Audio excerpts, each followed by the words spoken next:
আজ সার্বিক বিষয়ে মনের কিছু কথা বলতে এসেছি, আপনাদের সঙ্গে শেয়ার করতে। আমার ধারণা আপনি যা ভাবছেন, আপনারা যা ভাবছেন, আমি যা ভাবছি, আমরা সবাই মিলে একটি ভালো সমাজের জন্য, ভালো রাষ্ট্রের জন্য সবসময় যা কল্পনা করি, স্বপ্ন দেখি, যা ভাবি, চিন্তা করি, সেই কথাগুলো তো বাস্তবে আমরা দেখতে পাই না। সেজন্য আমাদের চারিদিকে শুধু হতাশা, হতাশা, হতাশা, ক্ষোভ, অসন্তোষ, এক ধরনের চাপা কষ্ট। যে কাঁদতে পারে সে চিৎকার করে কাঁদে, যে কাঁদতে পারে না তার তো আরো বেশি কষ্ট। কান্না চেপে রাখার মতো কষ্ট আর নাই। আজকের ভিডিওটা একটু বড় হতে পারে। আপনার সময় অনেক মূল্যবান। সময় থাকলে শুনতে পারেন। পুরোটা শুনলে আমি মনে করি যে আমরা একটা জায়গায় আসতে পারবো। আমাদের কি করা উচিত? আজকে আমি আমার ভিডিওর শিরোনাম দিয়েছি, তাহলে মানুষ যাবে কোথায়?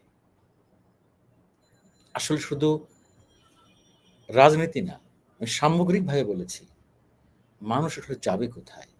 এই সমাজে ভালো মানুষের কিন্তু কোনো মূল্যায়ন নেই, কোথাও নেই। যে মানুষটা ভালো হতে চায়, ভালোভাবে থাকতে চায়, ভালো কথা বলতে চায়, মানুষকে বিশ্বাস করতে চায়, তার কিন্তু অনেক কষ্ট। প্রতি মুহূর্তে, প্রতি মুহূর্তে তাকে যুদ্ধ করে বেঁচে থাকতে হয়। মানুষ অনেক স্বার্থপর।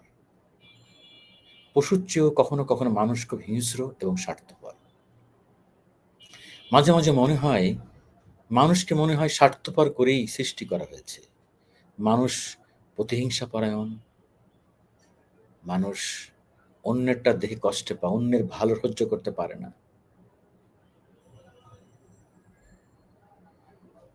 তাহলে মূল আলোচনায় আসি যে তাহলে মানুষ যাবে কোথায়? আপনি আমি যাব কোথায়? এই তাহলেটা কি? এই তাহলেটা হলো আসলে এই সমাজ চালানোর জন্য প্রত্যেকটা জায়গায় ভালো মানুষ, ভালো মানুষের বড় অভাব। আমার জায়গায়, আপনার জায়গায়, সব জায়গায়। আগে আসেন আমরা আমাদের নিজেকে বিচার করি। আমি আমারটা বিচার করি। আমি কতখানি ভালো মানুষ। আমি কতখানি ভালো পরিবারের জন্য, আমার সমাজের জন্য, আমার কর্মস্থলের জন্য, আমার রাষ্ট্রের জন্য। আমি কতখানি পিওর মানুষ। আমি আমার কাজটা ঠিকঠাক করি কিনা। দেখেন, আমাদের সমাজে একটা প্রবণতা, একটা রোগ আছে। সবসময় আমরা অন্যের উপরে দায় চাপিয়ে দিই। কিন্তু একবারও ভাবি না যে ভাই দায় চাপানোটাই শেষ না। তাহলে দায়িত্বটা কার? আমরা দায়িত্ব পালন করতে চাই না। যার উপর যে দায়িত্ব, সেই দায়িত্ব ঠিকঠাক পালন না করে আমরা শুধু অন্যের দোষ ধরি আর পিলো খেলার মতো, যে বালিশ চালাচালির মতো আমরা একজনের কাজ, একজনের দায়িত্ব অন্যের ঘাড়ে চাপিয়ে দিই। যে কারণে আজকে আমাদের দেখেন কোথাও শান্তি নেই, স্বস্তি নেই। যে কারণে দেখেন আমরা এমন একটা যুগে এসে গেছি যে মানুষ আঘাত পেতে, পেতে মানুষ এখন নিজেকে বন্ধু বানাতে চায়, নিজেকে ভালোবাসতে চায়। সে তার চারপাশের মানুষকে আর বন্ধু বানাতে চায় না। চারপাশের কাউকে বিশ্বাস করতে চায় না। এখন মানুষ আঘাত পেতে, পেতে শিখেছে তার তার নিজেকে বন্ধু বানাতে হবে। নিজেকেই বেশি করে ভালোবাসতে হবে।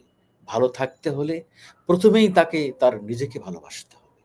যে নিজেকে ভালোবাসতে পারবে, যে নিজেকে ভালো বন্ধু বানাতে পারবে, সে জীবনে অনেকখানি সফল হবে। তার জীবন থেকে অনেক কষ্ট দূর হয়ে যাবে। ভাবছেন আমি সবসময় রাজনীতি নিয়ে কথা বলি। আজকে আবার কি হলো যে আমি মানুষের অনেক বিষয় নিয়ে কথা বলছি। আসলে সবকিছুর সঙ্গেই রাজনীতি, অর্থনীতি জড়িত। আপনার টাকা নাই, আপনার কিচ্ছু নাই। আপনার যতক্ষণ টাকা আছে, আপনার সামর্থ্য আছে, সাধ্য আছে, ততক্ষণ আপনার প্রিয়জন আছে, বন্ধু-বান্ধব আছে, আত্মীয়স্বজন আছে, সব আপনার। যতক্ষণ আপনি দিতে পারবেন, ততক্ষণ তারা সব আপনার। আপনার গুণকীর্তন করতে ব্যস্ত থাকবে। আপনার ক্ষমতা আছে, আপনার টাকা আছে, দেখেন আপনাকে পুজো করার মানুষের অভাব নাই। আপনাকে আপনার পক্ষে কথা বলার মানুষের অভাব নাই। আপনি দেখেন আপনার ক্ষমতা নাই। আজকে আপনি ক্ষমতাহারা হন, টাকাহারা হন, সম্পদহারা হন, কেউ নাই আপনার পাশে। যারা আজকে আওয়ামী লীগের দণ্ড প্রতাপশালী মন্ত্রী, এমপি পালিয়ে আছে, দেখেন এমন এক সময় তাদের গেছে, তারা তারা তাদের ফোন ধরার জন্য ২-৩ টা পিস রাখতে হতো। তারা ফোন দেখে, দেখে অতিষ্ঠ হয়ে যেত। এখন কথা বলার লোক নাই। আমার সাথে অনেকের কথা তো হয়। সাবেক মন্ত্রী, এমপিদের অনেকে আমার সাথে আমাকে ফোন করেন। আমিও কথা বলি। পেশাগত কারণেই তাদের সাথে সম্পর্ক আমার। আমি এই ধরনের কথা তাদেরকে আগেও বলেছি, এখনো বলি। এই সাহসটা ভিতর থেকে আছে। আমার ভিতরে এই সাহসটা সবসময় ছিল। আমি সত্য কথাটা সাহসের সঙ্গে বলে ফেলি। এজন্য জীবনে অনেক ক্ষতি হয়েছে। অনেক।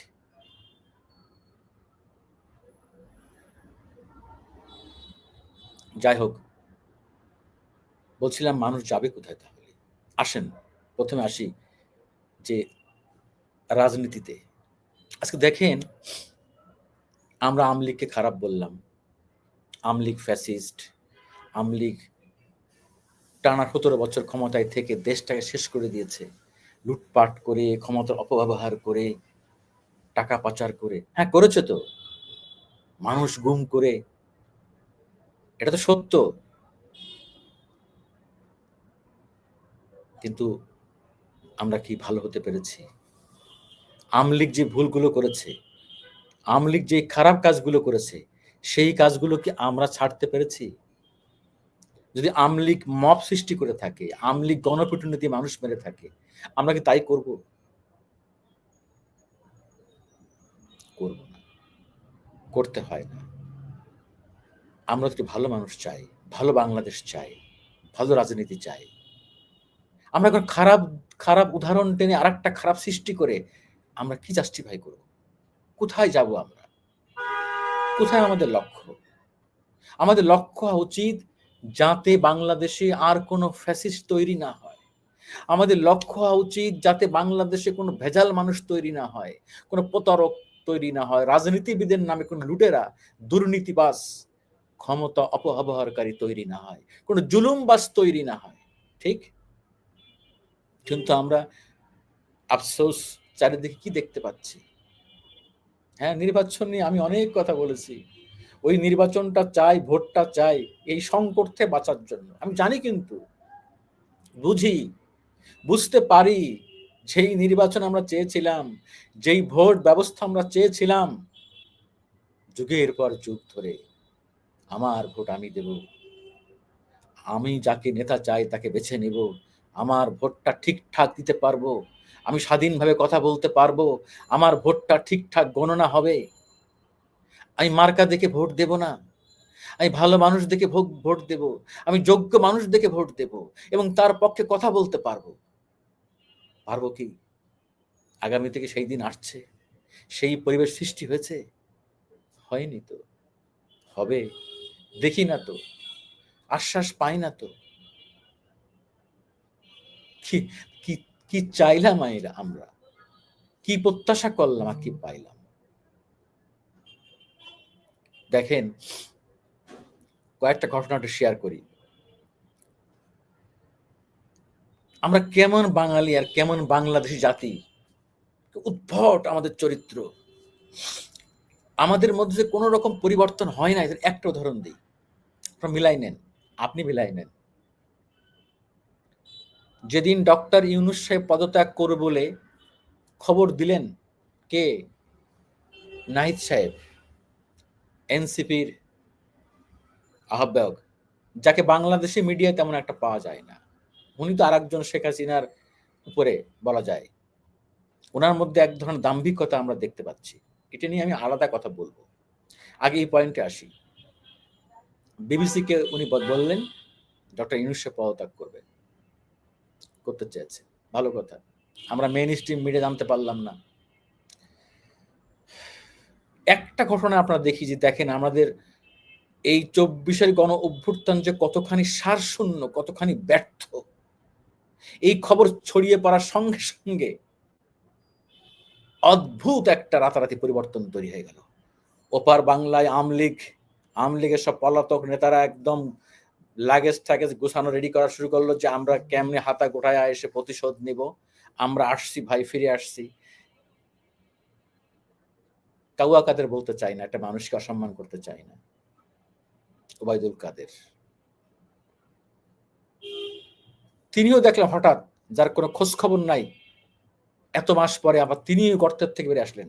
হ্যাঁ, উনিও রেডি। এবং একে একে দেখলাম যে আওয়ামী লীগের অনেক নেতা ফ্রন্ট লাইনে এসে কথা বলা শুরু করলেন। যারা আগে ছবি দেখাতেন না, ভিডিওর সামনে আসতেন না, তারা আবার ভিডিও একেবারেই ওয়ান ক্যামেরায় কথা বলা শুরু করলেন। একটা প্রস্তুতি যে ডক্টর ইউনূস সাহেব পালা যেতেছে, পদত্যাগ করবে, আমরা ফিরে আসতেছি, আমরা ক্ষমতা দখল করব, প্রতিশোধ নিব, তোমরা যারা যারা যা যা করছো তোমার দেখে ছাড়বো। হয়েছে? কোন পরিবর্তন হয়েছে? বলে নাই কিন্তু যে আমরা অতীতে যা যা ভুল করছি সেই ভুল আর করব না, সেই ভুলের জন্য ক্ষমা চাই, আমরা দেশের মানুষকে ভালোবাসবো, আমরা দলের নেতাকর্মীদের ভালোবাসবো, সত্যিকার রাজনীতি করব এবং প্রতিশোধ নেব না। আমাদের প্রতি বেআইনি যেসব কর্মকাণ্ড হয়েছে বলে মনে করি সেটা আইনের মাধ্যমে বিচার করব, বললো না কিন্তু প্রতিশোধ নেব। বঙ্গবন্ধু কন্যা শেখ হাসিনাও কিন্তু যতগুলো ওনার কল রেকর্ড ফাঁস হয়েছে, আফসোস লাগে, তিনিও সমস্ত কথার মধ্যে প্রতিশোধ, এই সব সাধারণ নেতা কর্মীদের রক্তের বিনিময়ে, এদের ত্যাগের বিনিময়ে, এদের জেল জুলুমের বিনিময়ে। ভাই আপনারা তো প্রধানমন্ত্রী হন, এমপি হন, মন্ত্রী হন, আপনাদের তো কোনোদিন কষ্ট করতে হয় নাই। কি বিরোধী দল, কি সরকারি দল, আপনাদের গাড়ি থেকে কখনো তো পতাকা নামে নাই। দেশে কি বিদেশে আপনারা কখনো ক্ষুধার কষ্ট পেয়েছেন, না খাওয়ার কষ্ট পান নাই? অথচ বাংলাদেশে এখনো অনেক মানুষ না খেয়ে থাকে, ক্ষুধার কষ্ট, অনেক কঠিন কষ্ট। দেখেন আপনার সন্তানরা ভালো আছে, আপনাদের সন্তানরা ভালো আছে, অনেকেই তো বিদেশে ছেলে মেয়ে পার করে দিয়েছেন। একবার বিবেককে প্রশ্ন করে দেখেন।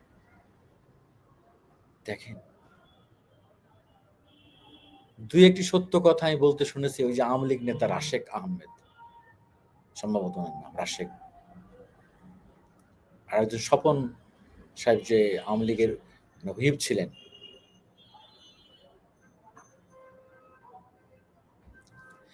আবার দেখেন, এতে বললাম আওয়ামী লীগের কথা বললাম, প্রতিশোধ নেওয়ার জন্য রেডি, তারা আসবেন, তাদের জন্য ক্ষমতা রেডি, মানে বিষয়টা এমন যে একেবারেই হেলিকপ্টার রেডি, যে প্রধানমন্ত্রী হিসেবেই ফিরে আসতেছেন শেখ হাসিনা। আর ওপার বাংলার কিছু টেলিভিশন তো আছে, যারা তো বাংলাদেশটাকে একটা আলাদা রাষ্ট্র মনে করে না। দুর্ভাগ্য।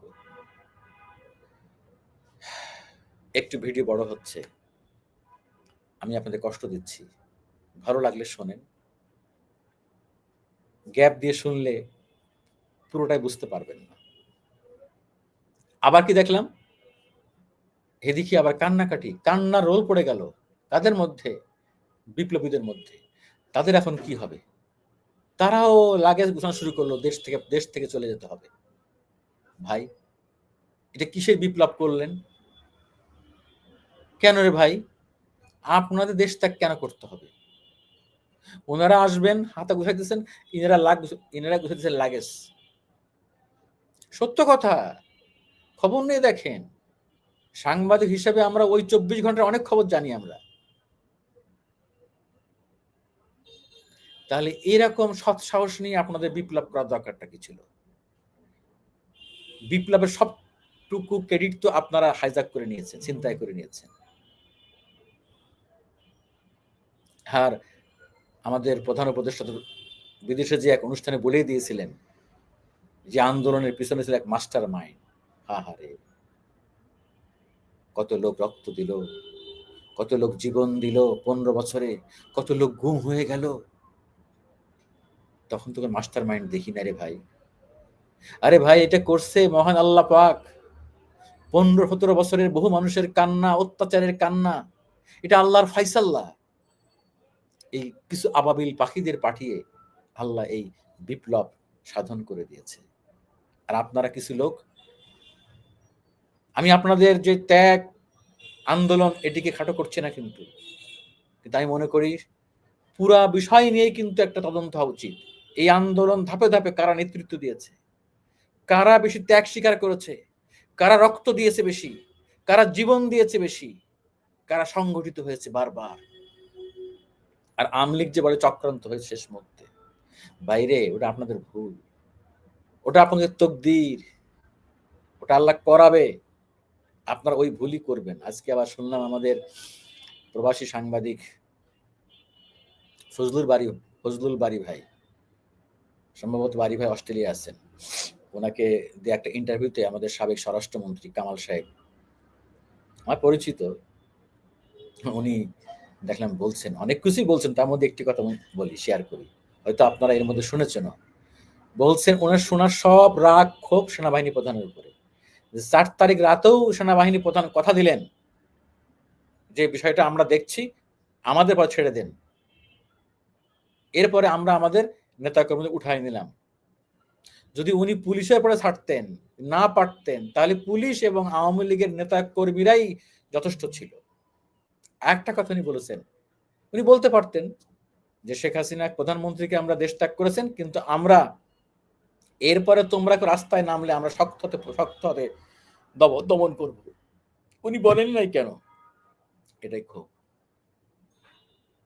আমার ভাই বয়স হয়েছে, একদিন আপনি থাকবেন না, আমরা থাকবো না, এসব বলতে হয় না।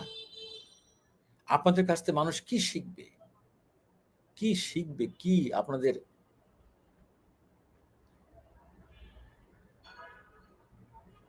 আল্লাহ রাস্তে বলেন।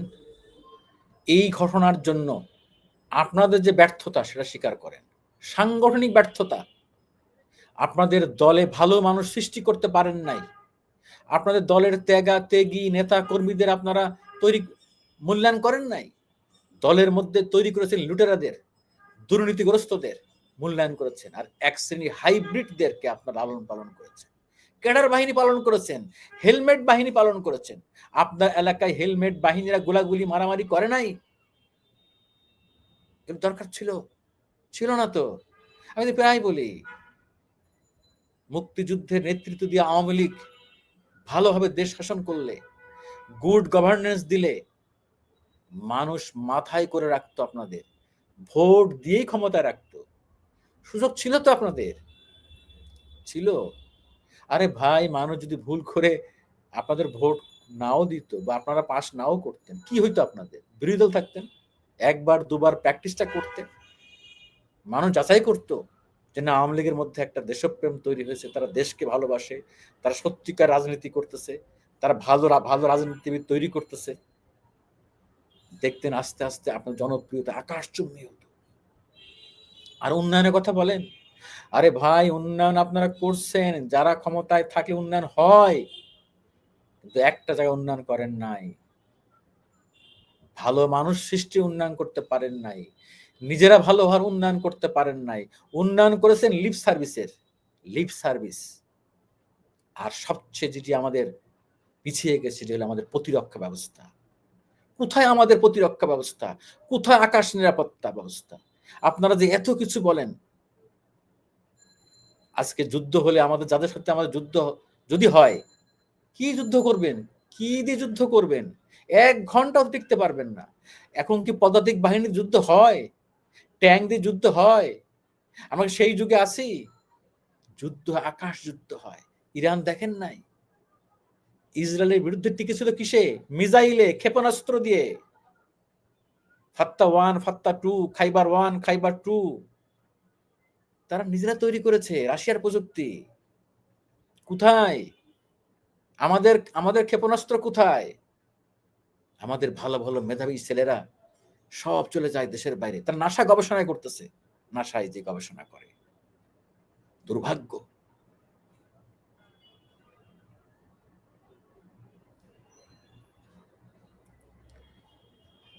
তাহলে তাহলে মানুষ যাবে কোথায়? বিএমপি, প্রায় বলি, বিএমপি কি আমাদের গ্যারান্টি দিতে পারবে?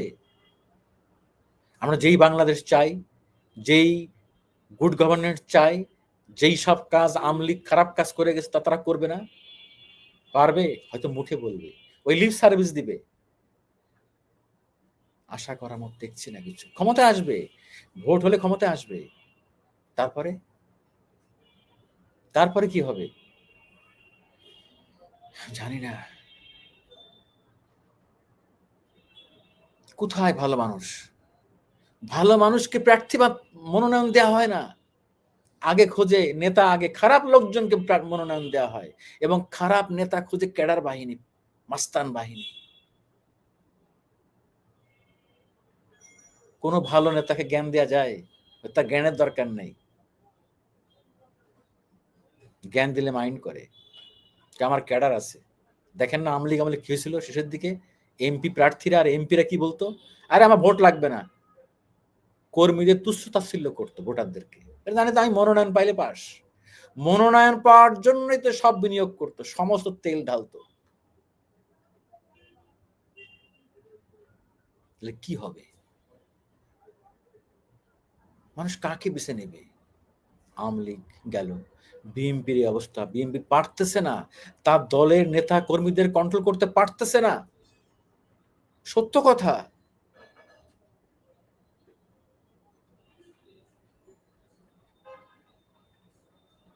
জামাত কি করবে? বহুত দূর বাকি। এখনো পর্যন্ত মুক্তিযুদ্ধের জন্য তার ক্ষমা চায় নাই।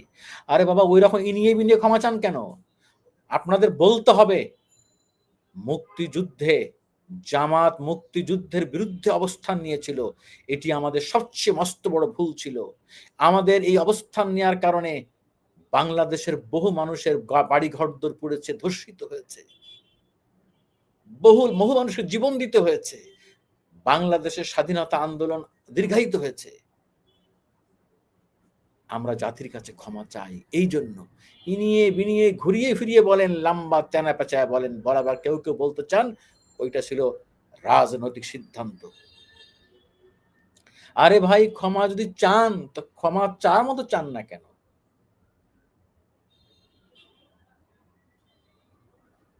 মানে না ইসলাম, না এইটা, না ওইটা, মিক্সড হয়ে টার্গেট ক্ষমতায় আসা।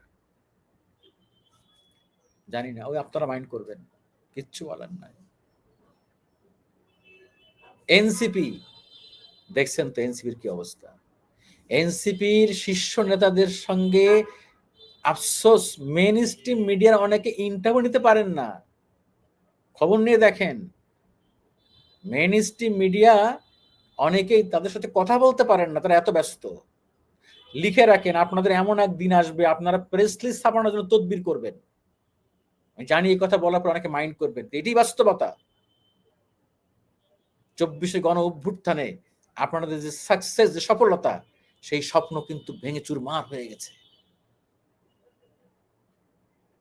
আমার আফসোস লাগে, যদি কোনোদিন আপনাদের বিরুদ্ধে কোনো অনিয়ম দুর্নীতি তথ্য ফাঁস হয়ে যায়, প্রমাণিত, এবং এটা প্রমাণ হয় যে আপনারা সমাজের কালো টাকার মালিকদের কাছ থেকে হেল্প নিয়েছেন, টাকা নিয়েছেন, গাড়ি নিয়েছেন, অফিস নিয়েছেন, সেই দিন জাতি হিসেবে আমরা লজ্জায় আমাদের গর্তের মধ্যে মুখ লুকাইতে হবে। যারা আমরা নিঃস্বার্থভাবে, অরাজনৈতিকভাবে বাংলাদেশটাকে দুঃশাসন থেকে মুক্ত করার জন্য আমরা 24-এর গণ অভ্যুত্থানে নানাভাবে আমরা সমর্থন জানিয়েছিলাম। আফসোস।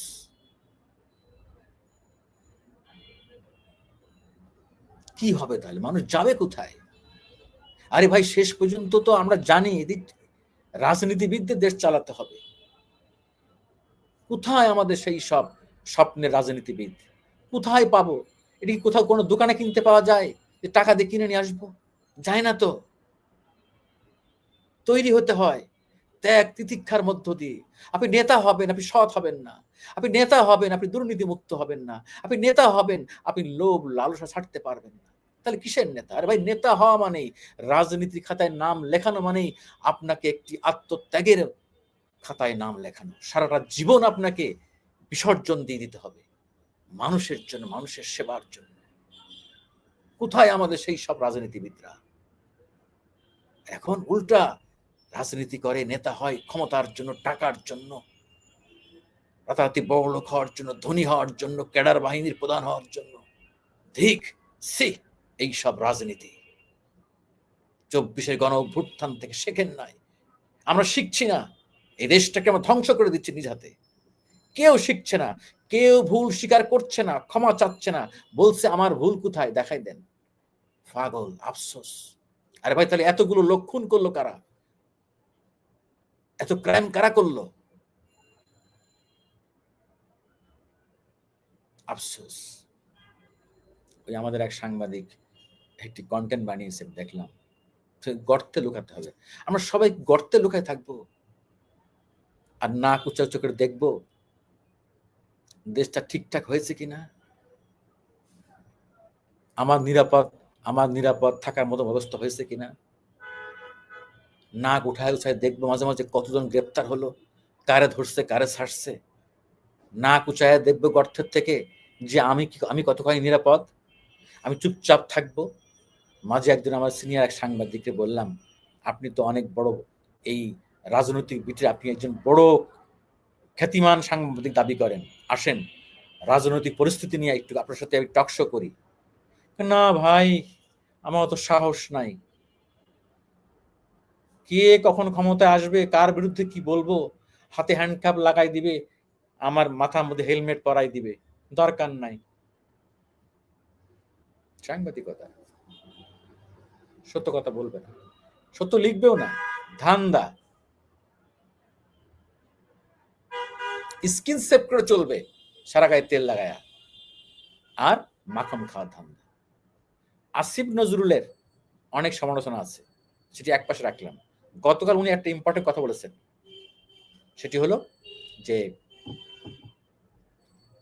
গণমাধ্যম যদি ঐক্যবদ্ধ না হয়, সাংবাদিকরা ঐক্যবদ্ধ হতে না পারে, কোনোদিন সাংবাদিকদের স্বাধীনতা ফিরে আসবে না। আমি এই কথার সমর্থন করি। 27 মিনিট হয়ে গেছে, আপনাদের অনেক কষ্টে বুঝছি, আপনারা বিরক্তি, অনেক হয়তো বিরক্তি নিয়ে হয়তো কেউ শুনছেন। ভিডিও লম্বা করব না, আরো অনেক কিছু বলতে পারতাম, আপনার মনের কথা যা ভাবছেন।